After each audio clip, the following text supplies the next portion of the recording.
2000-ലെ പ്രതിസന്ധി ഘട്ടത്തിന് തുല്യമാണ് നിലവിലെ കേരളത്തിന്റെ സാമ്പത്തിക സ്ഥിതി.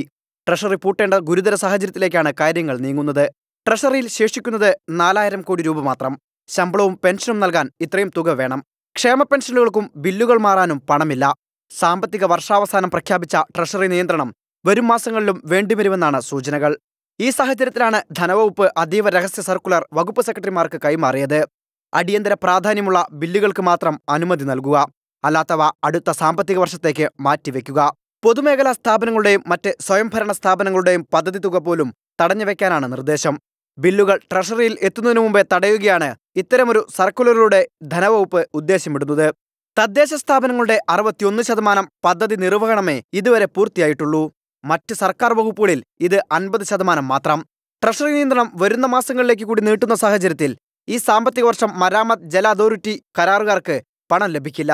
പ്രതിസന്ധി മറികടക്കാൻ 1800 കോടിയോളം കടമെടുക്കാൻ സംസ്ഥാനം ശ്രമിച്ചിരുന്നു.